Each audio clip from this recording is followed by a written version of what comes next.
সাদিক ভাই এবং নিখিল ভারত যুব কংগ্রেস কমিটির সাধারণ সম্পাদক, এখানে উপস্থিত এই অঞ্চলের ময়মুরব্বী ব্যক্তি ও আমার যুবক ভাই,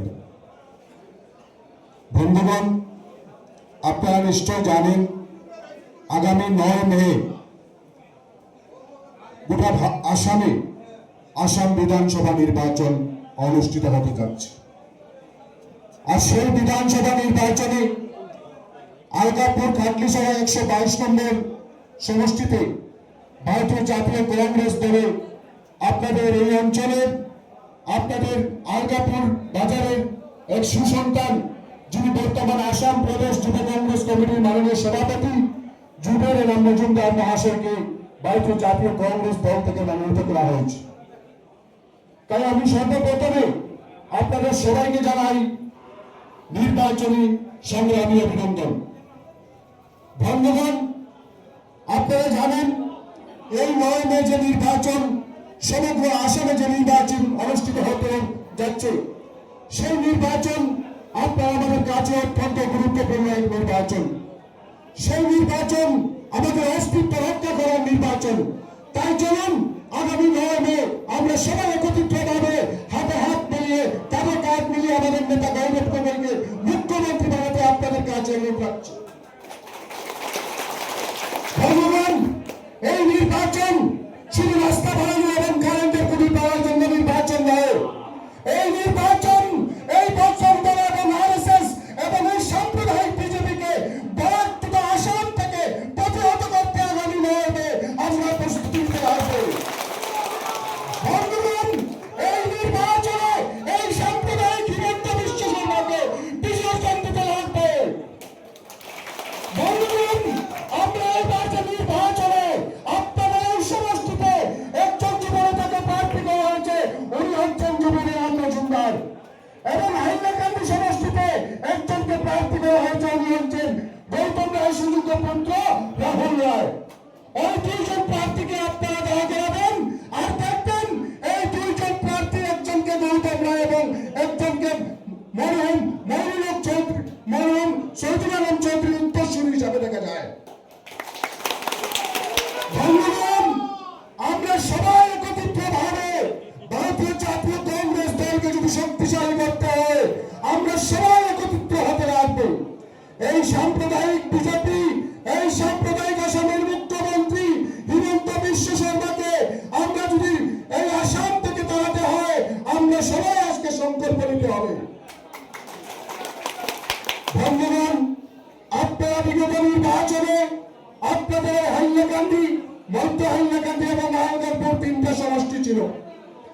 সেই 3 সমষ্টিতে আপনারা এই হাইলাকান্দি এবং হাইলাকান্দি জেলার মানুষ, যে হাইলাকান্দি সমষ্টিতে, যে হাইলাকান্দি জেলায় নেতৃত্ব দিয়ে এসেছিলেন মৌলানা, কি নাম ছিল, মৌলানা আব্দুল জলিল সাহেব এবং প্রয়াত মন্ত্রী শহীদুল আলম চৌধুরী সাহেব, আজকে এইরকম মানুষ এই হাইলাকান্দি জেলায় নেতৃত্ব দিয়েছিলেন।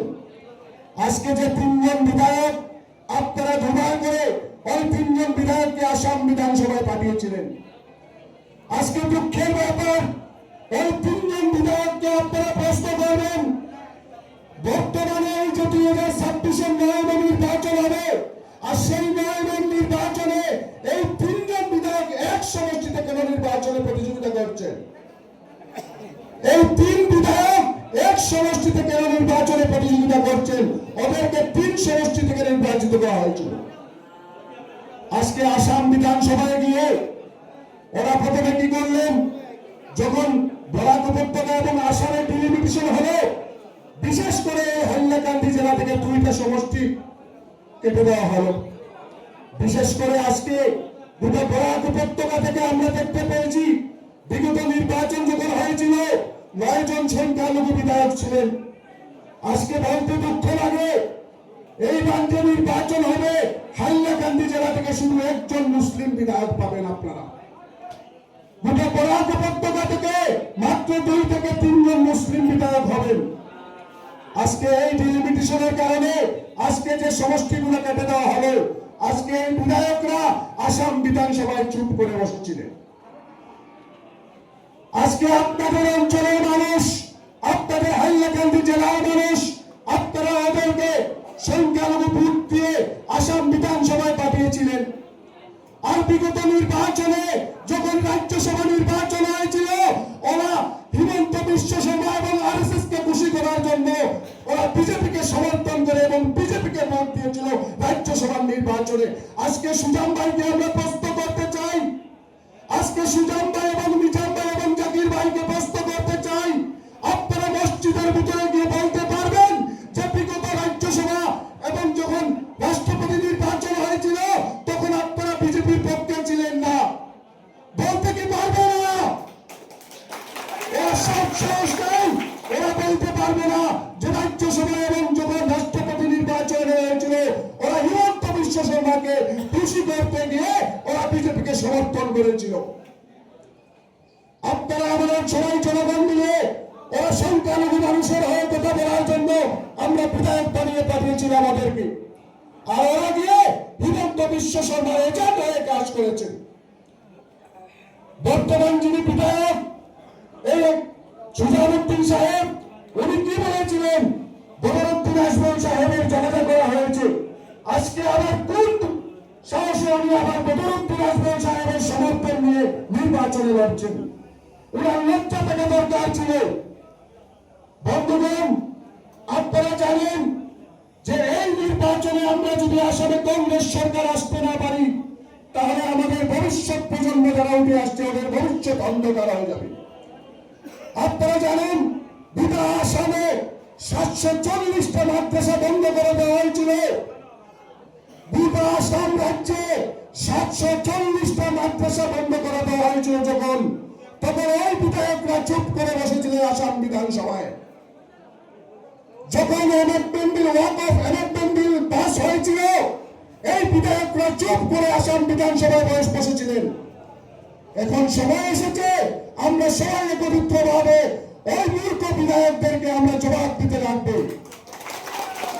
এই মূর্খ বিধায়কের দ্বারা বিকাশ বরাককে গোটা হাইলাকান্দি গোটা বরাক উপত্যকার মানুষ আজকে লজ্জিত, আজকে গোটা বরাক উপত্যকার মানুষ লজ্জিত। বন্ধুগণ, বর্তমান সময়ে আমরা পরিবর্তন করতে লাগবে। বর্তমান সময়ে আপনাদের আলগাপুর গাটলিসরা সমষ্টিতে আপনারা যে প্রার্থী পেয়েছেন জুবেরের মজুমদার মহাশয়, উনি একজন উচ্চ শিক্ষিত লোক, উনি একজন উচ্চ শিক্ষিত যুবক। আজকে হাইলাকান্দির চণ্ডীপুরের গ্রাম থেকে জন্মগ্রহণ করে আজকে গোটা আসাম রাজ্যের কংগ্রেসের নেতৃত্ব দিচ্ছেন, যিনি হচ্ছেন জুবেরের মজুমদার মহাশয়। আপনারা আমাদের গর্বের বিষয়, ওই যুবক হাইলাকান্দি এবং আলগাপুর এবং চণ্ডীপুর থেকে গিয়ে গোটা ভারতবর্ষের যুব কংগ্রেসের নেতৃত্ব দিচ্ছে, যিনি হচ্ছেন জুবেরের মজুমদার। একজন শিক্ষিত যুবককে যদি আমরা এইবার আসাম বিধানসভায় পাঠাতে পারি, আমি বিশ্বাস রাখছি গোটা ভারতবর্ষের মধ্যে আলগাপুর গাটলিসরা সমষ্টির মানুষ জানবে যে আলগাপুর গাটলিসরা বলে একটা সমষ্টি আছে, গোটা ভারতবর্ষের মানুষ জানবে। বন্ধুগণ, আপনারা জানেন আগামী 27-এ আবার ভারতবর্ষে ডেলিমিটেশন হবে। আমরা যদি এইবার নির্বাচনে একজন উচ্চ শিক্ষিত লোককে যদি আমরা বিধানসভায় পাঠাতে না পারি, তাহলে যে 27-এর বিধানসভা যে 27-এ যে ডেলিমিটেশন হবে, সেই ডেলিমিটেশন নিয়ে কে কথা বলবে? ওইরকম মূর্খ বিধায়করা বলতে পারবে কথা বলতে পারবে? আপনারা বলুন তো, আপনারা বলুন আগামী যে 9 তারিখের নির্বাচন আসছে, এই 9 তারিখের নির্বাচনে এই 3জন বিধায়ককে আমরা কাটাকাল নদীতে বিসর্জন দেব কিনা? বলুন আপনারা। আগামী নির্বাচনে আপনারা গৌরব গগৈকে মুখ্যমন্ত্রী বানাতে চান না হিমন্ত বিশ্ব শর্মাকে? বলুন আপনারা। এই সাম্প্রদায়িক হিমন্ত বিশ্ব শর্মাকে আপনারা বিধায়ক বানাতে চান কি? বলুন আপনারা। তাহলে সবাই একত্রিতভাবে আমরা যাতে আগামী যে নির্বাচন আসছে সেই নির্বাচনে আমরা ভারতীয় জাতীয় কংগ্রেস দলের মনোনীত প্রার্থী জুবেরের মজুমদারকে আমরা যাতে হাত প্রতীক চিহ্ন ভোট দিয়ে বিপুল ভোটে জয়যুক্ত করতে পারি, সেই অনুরোধ আপনাদের কাছে আমি রাখছি। বন্ধুগণ, এই সাম্প্রদায়িক বিজেপিকে পরাগ থেকে নয়, গোটা ভারতবর্ষ থেকে যদি আমরা দাঁড়াতে হয় তাহলে আমরা সবাই একত্রিত হতে লাগবে কিনা বলুন আপনারা। আগামী যে নির্বাচন আসছে সেই নির্বাচন অত্যন্ত গুরুত্বপূর্ণ একটা নির্বাচন। বন্ধুগণ, বর্তমান যে পরিস্থিতি আরম্ভ হয়েছে গোটা আসাম, গোটা ভারত উপত্যকায়, আমাদের লজ্জা লাগে যে সাম্প্রদায়িকতা আরম্ভ হয়েছিল। বিগত দিনে কিন্তু এরকম সাম্প্রদায়িকতা ছিল না।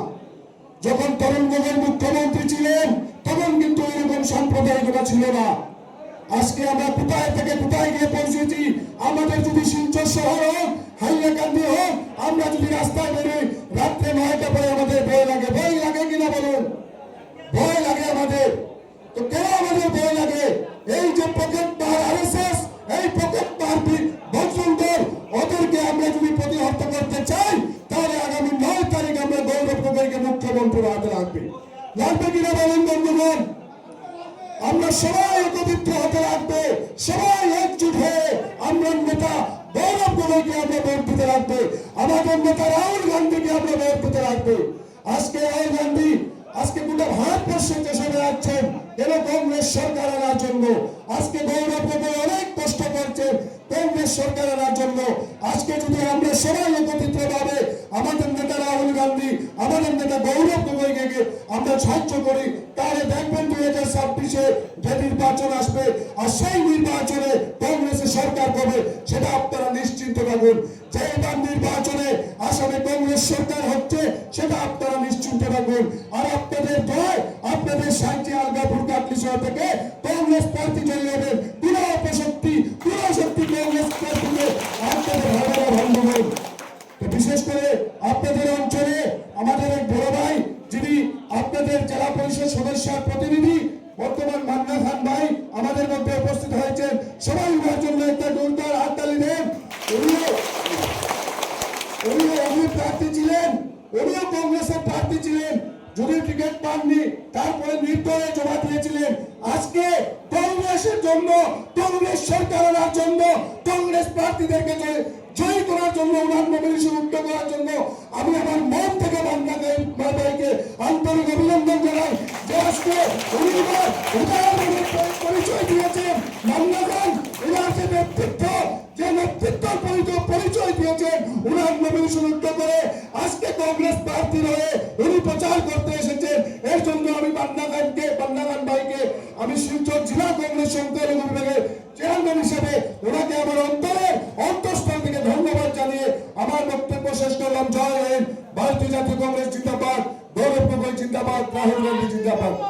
একবার নারায়ণ কংগ্রেস পার্টি জিন্দাবাদ, কংগ্রেস পার্টি জিন্দাবাদ, গৌরব গগৈ জিন্দাবাদ, গৌরব গগৈ জিন্দাবাদ, চৌবের নাম জিন্দাবাদ, চৌবের নাম জিন্দাবাদ, রাহুল জিন্দাবাদ, রাহুল জিন্দাবাদ। জয় হিন্দ, ভারতীয় জাতীয় কংগ্রেস জিন্দাবাদ।